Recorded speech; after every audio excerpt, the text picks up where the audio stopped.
I am Vikas Patel. We are discussing in chapter 1 meaning and objective of accounting.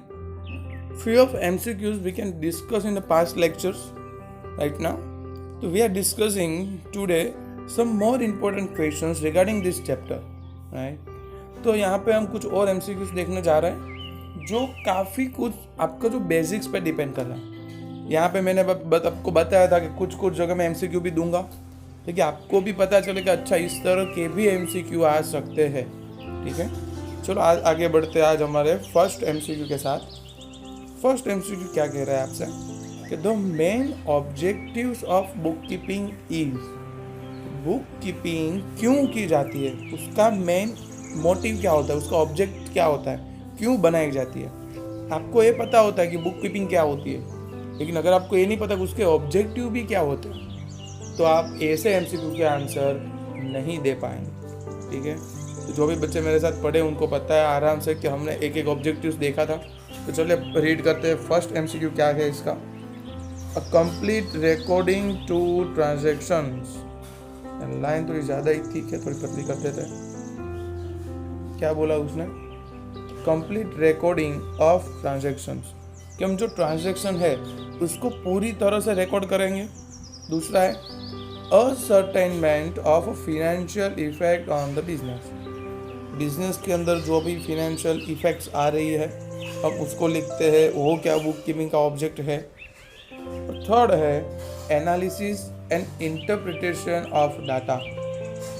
तो यहाँ पे तो D, जैसा कि अभी तो आपको यहाँ पे रेड अक्षर से लिखा हुआ है तो आपको पता चल ही जाएगा कि डी इजी आंसर है, यानी कि ए और बी दोनों राइट है। लेकिन ज़रा सोचिए, एक और मेथड होती है जिसको बोलते हैं एलिमिनेशन मेथड। क्या बोलते हैं, एलिमिनेशन मेथड। अगर आपको इसका मतलब नहीं पता तो मैं आपको प्रैक्टिकल करके दिखाता हूँ। मुझे चलो नहीं पता कि ऑब्जेक्टिव्स बुक कीपिंग के क्या है, लेकिन मुझे ये इतना पता है कि एनालिसिस और इंटरप्रिटेशन ऑफ डाटा ये तो स्टैटिस्टिक में आता है, राइट। डाटा, उसका इंटरप्रिटेशन और उसका एनालिसिस या तो ये अकाउंटिंग की डेफिनेशन में आता है या तो ये स्टैटिस्टिक में आता है, लेकिन ये बुक कीपिंग में तो नहीं आता, वो तो मुझे पता है। तो यानी कि ये तो नहीं है मेरा आंसर, गलत। तो जब आपके पास से सी निकल गया तो आपका आंसर इजी हो गया कि ज़्यादातर मोस्टली ऐसे आंसर में डी आएगा, ए और B both, all of the above, ज़्यादातर ऐसे आंसर आएंगे। इसलिए मैंने यहाँ पे आपको MCQs दे रखा है। क्लियर हुआ? चलो ठीक है, अभी थोड़ा आगे जाते हैं सेकेंड MCQ की ओर। In accounts recording is made of. अच्छा, ये तो हमने कल भी MCQ में देख लिया था, उसी के MCQs है। MCQ क्यों दे रहा हूँ, आपको कंफ्यूज कर पाए इसलिए। देखो फर्स्ट MCQ क्या था, ओनली फिनेंशियल ट्रांजेक्शंस, बी था ओनली नॉन फिनेंशियल ट्रांजेक्शंस, सी है financial and non financial transactions, यानी फिनेंशियल एंड नॉन फिनेंशियल दोनों ही लिखते हैं, और डी है personal transactions of the proprietor. तो कई लोग यहाँ पे डी टिक करके आते हैं, समझ आया? हाँ, तो ये नहीं करना है क्योंकि ये CBSE आपके माइंड्स के साथ खेल रहे हैं। आपको ये नहीं लगेगा अच्छा ओनली है ना, तो सिर्फ इतना तो नहीं हो सकता, शायद दोनों लिखेगा। क्लियर रहने का कि हम बिजनेस में जो हम जो अकाउंटिंग करते हैं वो अकाउंटिंग हम किस चीज़ का करते हैं, बिजनेस का। किसका करते हैं, बिजनेस का। और बिजनेस को मतलब किससे है, बिजनेस को मतलब है अपने प्रॉफिट से। किससे मतलब है बिजनेस को, अपने प्रॉफिट से। तो यानी कि हम यहाँ पे कोई पर्सनल अकाउंटिंग नहीं करेंगे और कुछ भी नहीं करेंगे, हम सिर्फ और सिर्फ अपने बिजनेस के जो भी ट्रांजेक्शन हो गए वो लिखेंगे। यानी कि यहाँ पे आंसर क्या आएगा, ओनली फिनेंशियल ट्रांजेक्शंस। बिजनेस को सिर्फ प्रॉफिट अर्न करना है, उससे वाला कोई मतलब नहीं है, तो फिर हम सिर्फ और सिर्फ फिनेंशियल ट्रांजेक्शन ही लिखेंगे। पक्का? चलो उसके बाद कई बार आपको ऐसा भी पूछा जाता है, तो ध्यान रखिएगा, ऐसे MCQs में डर मत जाइएगा कि 5000 paid as the rent of office premise is an or a, वो क्या है। हम रेंट पे कर रहे हैं ऑफिस का, जो मानो कि भाई हमने कोई दुकान ली होगी या फिर शॉप बाय करके रखी हुई है रेंट पे, खुद की नहीं है, धंधा रेंट पे चल रहा है, तो उसका हम 5000 रेंट पे कर रहे हैं, तो वो क्या है, वो इवेंट है, वो ट्रांजैक्शन है, वो ए और बी दोनों है या फिर वो कुछ भी नहीं है। अभी इसका आंसर देने के लिए आपको इवेंट और ट्रांजैक्शन इन दोनों की डेफिनेशन आनी जरूरी है, समझ रहे हो? हाँ, सीबीएसई बोला है सिर्फ ऑब्जेक्टिव्स पूछेंगे, लेकिन उस ऑब्जेक्टिव के ऐसे घुमाएंगे ना कि आपकी पूरी बुक भी कम पड़ेगी पढ़ने के लिए, ठीक है? तो what is meaning of event? Event किसको कहते हैं कि अगर आप कोई भी ट्रांजैक्शंस करते हैं, क्या बोला, कोई भी हम ट्रांजैक्शंस करते हैं उसका जो रिजल्ट निकल के आता है is a result of every transaction, it's an event.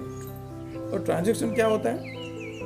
Business के रिगार्डिंग हम कोई भी पैसे आते हैं, पैसे जाते हैं, cash going, cash comes in, it's every is a transaction, everything. तो यहाँ पे इवेंट नहीं है, नॉर्मली दिया हुआ है 5000 पेड एज अ रेंट, यानी कि केस गोज, तो केस गोज तो क्या होगा, जनरल एंट्री पे बात कर लेते हैं, तो केस अकाउंट क्रेडिट होगा, यानी कि ये सिर्फ और सिर्फ क्या है, सिर्फ ट्रांजैक्शन है, यहाँ पे कोई रिजल्ट निकल के नहीं आ रहा, समझ रहे हो? हाँ, अगर ये सब समझने में आपको दिक्कत हो रही है ना, तो प्लीज़ दोस्तों जाइए और इसकी डेफिनेशंस पूरी तरह से याद कर लीजिए। हम आएंगे एक लेक्चर और लेके जहाँ पे काफ़ी सारी डेफिनेशन डिस्कस करेंगे, क्योंकि काफ़ी सारे बच्चों ने कल के वीडियो देख के काफ़ी सारा हल्ला मचा कि सर डेफिनेशन से क्लियर नहीं है, बेसिक क्लियर नहीं है, तो नहीं हो सकता, ठीक है? जैसे मैंने बोला कि इवेंट और ट्रांजैक्शन की अगर आपको डेफिनेशन आती है तो आंसर आपके सामने ही होता है। सेम उसी तरह से थोड़ा और डिटेल में जाते हैं फोर्थ एमसीक्यू की ओर। फोर्थ क्या है? Which of the following transaction is not of financial character? नीचे में से दिए हुए कौन सा ट्रांजैक्शन वो फाइनेंशियल नहीं है? फर्स्ट देखते हैं, purchase of goods on credit, यानी कि इसमें मनी आ रहा है, हाँ, तो फाइनेंशियल ट्रांजैक्शन हो गया। परचेज ऑफ अ बिल्डिंग, यानी यहाँ पे हम परचेज कर रहे हैं, रुपए देंगे। पेमेंट ऑफ सैलरी, हम रुपए दे रहे हैं। अभी ये याद रखना, फिनेंशियल कैरेक्टर्स मतलब finance, money oriented, right, monetary thing. तो जिस भी ट्रांजैक्शन में मॉनेटरी थिंग्स है उसको फिनेंशियल बोलते हैं। जो भी ट्रांजैक्शन में मॉनेटरी थिंग्स इन्वॉल्व नहीं है उसको नॉन फिनेंशियल कहेंगे। तो तीनों, कि भाई परचेज किया, पेमेंट किया, इसमें मनी इंक्लूड्स है, लेकिन यहाँ पे लास्ट में स्ट्राइक बाय एम्प्लॉय, यहाँ पे काम मनी है, तो यहाँ पे नहीं है, तो डी हमारा आंसर आएगा कि भाई D is a non financial, ठीक है?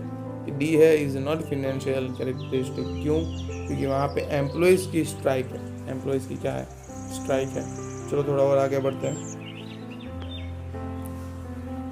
Internal users of accounting information, ये हमने कल भी एमसीक्यू में दे रखा था। कुछ एमसीक्यूज ऐसे हैं, जब भी आप जितना भी डाटा रिलीज करोगे, रीडिंग करोगे, वापस इकट्ठा करके वापस पढ़ने बैठोगे, तो आपको लगेगा ये तो बार बार क्वेश्चन आ रहा है। उसका एक रीज़न है क्योंकि वो काफ़ी इंपॉर्टेंट टॉपिक है, ठीक है? अगर यहाँ पे हमें कंफ्यूज करना हो तो आपको तो आंसर पता है इसलिए आपको आता है, वरना नॉर्मल बंदा कंफ्यूज हो जाएगा कि भाई internal users of accounting information तो सब है। इन्वेस्टर भी तो देख सकता है, क्रेडिटर्स भी देख सकता है, रिसर्चर भी तो देख सकता है, मैनेजर भी देख सकता है, तो इसमें से आंसर क्या होगा? तो वो कन्फ्यूज होता है जिसको नहीं आता। हमें आता है तो हमको पता है इसका आंसर क्या है, मैनेजर्स ही है। कल भी हमने देख लिया था कि भाई वही सबसे ज़्यादा इंटरनल यूज़ वही करता है अकाउंटिंग का, क्योंकि सारे डिसीजन उसको ही लेने होते हैं, तो उसके लिए डाटा भी इंपॉर्टेंट है, ठीक है? चलो अब 6 की बात कर लेते हैं। अभी वहाँ पे पूछा था इंटरनल, तो अब बात करते हैं एक्सटर्नल यूजर्स की। क्या है? एमसीक्यूज है। External users of accounting information, right? कि भाई अकाउंटिंग इंफॉर्मेशन के एक्सटर्नल यूजर्स कौन कौन है?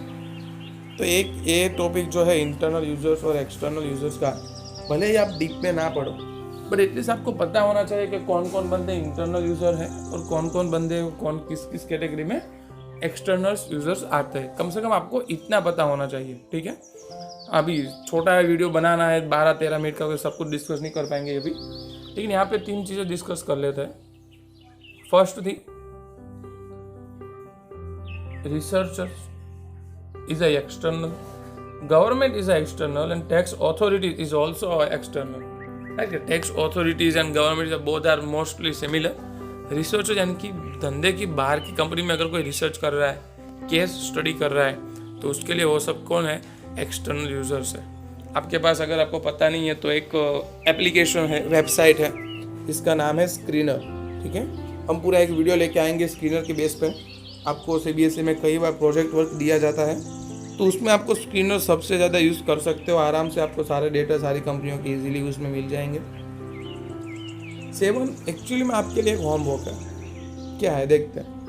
On 31 December 2010, Ashok limited purchase a machine from Mohan limited for 1,75,000। This is अभी इसका आंसर मैंने जानबूझ के नहीं लिखा हुआ। आप मुझे कमेंट बॉक्स में बताओ, ये ट्रांजैक्शन है, ये इवेंट है, या फिर both transaction as well as event दोनों है, या फिर ये तीनों में से कुछ भी नहीं है। ठीक है, तो इसका आंसर आप मुझे दोगे। फिर से क्वेश्चन रीड कर लेते हैं। On 31 December 2010, Ashok limited. हम इसको निकाल भी दे, कई बार होता है MCQ में क्वेश्चन आपको कंफ्यूज करने के, निकाल दो। चलो सिर्फ इतना ही ट्रांजेक्शन लिखो। Purchase a machine from Mohan limited for 1,75,000 is क्या है। ठीक है, आपको आंसर मुझे कमेंट बॉक्स में देना है कि क्या है। नहीं है तो आप DM भी कर सकते हो मुझे। चलो 8 MCQ देखते हैं। Management accounting. अच्छा, मैनेजमेंट अकाउंटिंग किसे कहेंगे, तो is a recording technique of the management accounting. अभी ये याद रखना, क्लरिकल वर्क नहीं हो सकता। मैनेजमेंट अकाउंटिंग पूरी बनानी है तो ओके, क्लरिकल डिपार्टमेंट यानी कोई कुछ क्लार्क इकट्ठा बैठ के नहीं बना सकता, उसके लिए प्रॉपरली पर्सन चाहिए। अच्छा, is accounting for future, absolutely accounting for future, but management accounting is a mainly recording techniques of the different situations and different angles.